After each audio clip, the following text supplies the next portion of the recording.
Olá pessoas, seja bem-vindo a mais uma aula, eu sou o professor Mike.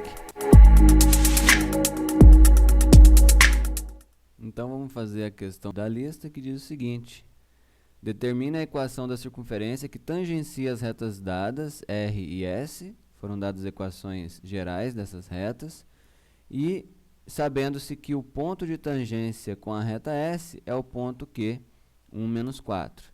Então vejam que eu já fiz um desenho aqui, mas eu fiz um desenho um pouco particular, né? Eu considerei que essas duas retas que a circunferência tangencia são paralelas. Se elas fossem concorrentes, seria um outro exercício.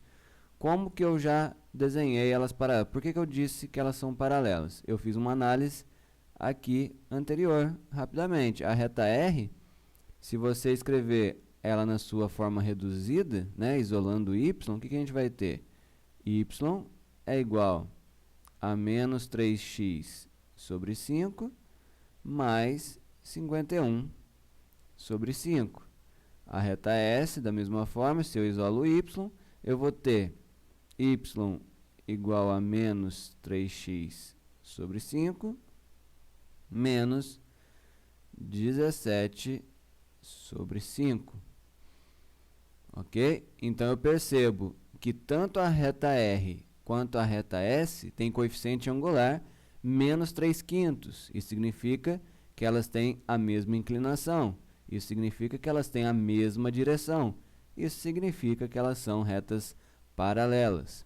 Portanto, a situação que eu desenhei está correta.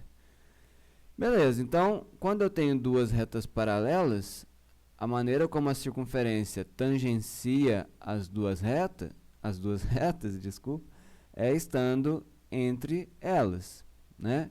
Então, vejam só, a gente sabe que quando eu ligo o centro da circunferência a um ponto de tangência, eu tenho exatamente 90 graus. Então, o que eu vou ter aqui é a seguinte situação. Eu tenho isso aqui, ó. Se eu uno os dois pontos de tangência, né, tanto da reta R quanto da reta S, eu vou ter exatamente um diâmetro dessa circunferência. E o que eu preciso para poder determinar a equação da circunferência como o exercício está pedindo? Eu preciso do centro e eu preciso do raio, que é metade desse diâmetro. Portanto, se eu conseguir descobrir que ponto é esse P aqui, eu vou conseguir determinar a equação da circunferência, porque eu vou conseguir obter tanto o centro dela, que é o ponto médio desse segmento, quanto o raio, que é metade dessa distância. Portanto, na verdade, eu preciso descobrir quem é esse ponto P, ok? Lembrando que aqui eu tenho um ângulo de 90 graus. Então, para fazer isso, o que eu vou fazer aqui é determinar, primeiramente, a equação dessa reta aqui, ó, que eu vou chamar de reta T. Ok? Essa reta T, ela é uma reta que é perpendicular à reta S e ela passa pelo ponto Q. Ok? Eu vou usar a equação fundamental. Quem não lembra, volta lá na aula de equação segmentária, que tem também comentando sobre a equação fundamental, que a equação fundamental utiliza exatamente a inclinação e um ponto por onde a reta passa.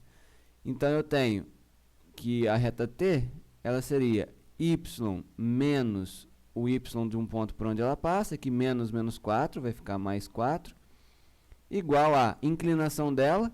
Como ela é perpendicular à reta S, se a reta S tem inclinação menos 3/5, a reta T vai ter inclinação 5/3, inverso do oposto, já que ela é perpendicular, que multiplica x menos um x do ponto, que aqui no caso é 1, x menos 1. Beleza, então rapidamente eu determinei a equação da reta T, que é uma reta perpendicular à reta S. Eu estou interessado nesse ponto P aqui, é o ponto de interseção da reta T com a reta R. Então, eu vou pegar esse valor de y aqui, na reta R, que está isolado, y é igual a isso aqui, e vou substituir na equação da reta T. porque aí eu vou procurar o ponto que está tanto na reta R quanto na reta T. É como se eu estivesse resolvendo um sistema para R e T. Então, eu isolei aqui o y, vou substituir nessa equação. Portanto, eu vou ter o seguinte. Eu vou ter que y, que é menos 3x sobre 5, mais 51 sobre 5,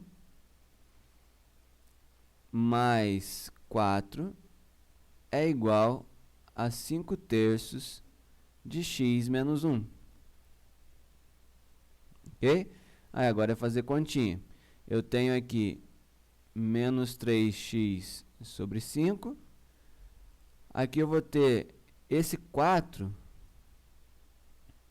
eu posso escrever que é 20 sobre 5, né? 4 é 20 sobre 5. Só para ficar no mesmo denominador, 51 mais 20, eu tenho mais 71 sobre 5, é igual a 5x sobre 3 menos 5/3.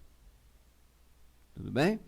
Vou multiplicar tudo por 15, tá? Porque é o mesmo, que é o mínimo múltiplo comum aqui de 5 e 3. Então, multiplicando tudo por 15, eu vou ter menos 9x, mais 3 vezes 71, 213, é igual a 5 vezes 5x, 25x, menos 25. Passando tudo para o lado esquerdo, eu vou ter menos 34x, é igual a menos 25, menos 213. Eu vou ter menos 238. Portanto, x é igual a 238 dividido por 34. Isso vai dar 7.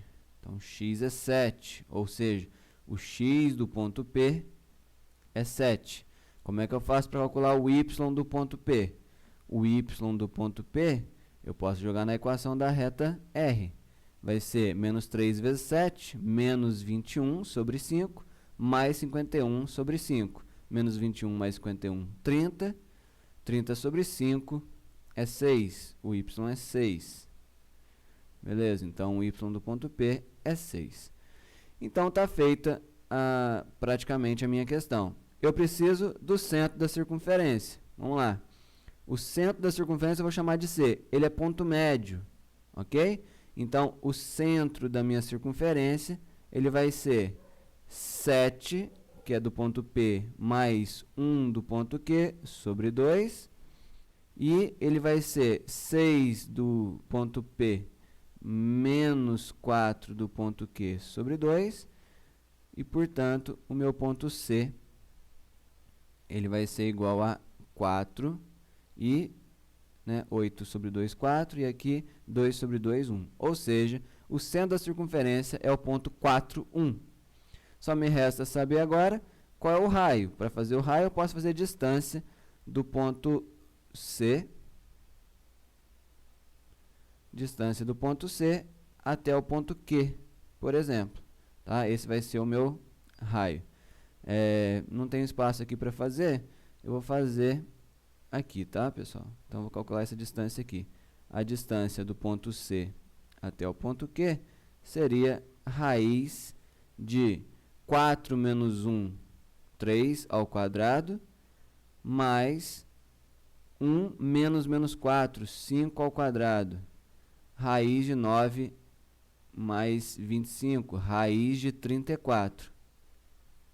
Tá? Esse aqui é o raio. Distância de C a Q é o raio. Então, eu sei que a minha circunferência tem centro 4, 1 e tem raio, raiz de 34. Agora está fácil escrever a equação dessa circunferência. Deixa eu ver se eu tenho espaço para escrever aqui. Tem um espacinho ali embaixo. Deixa eu voltar aqui. Então, eu vou escrever aqui a minha circunferência, vou chamar de lambda. Ela tem a equação x menos 4 elevado ao quadrado, mais y menos 1 elevado ao quadrado igual a raiz de 34 ao quadrado, que é 34. Ok? Então, essa seria a equação. Espero que tenha ficado claro e até a próxima.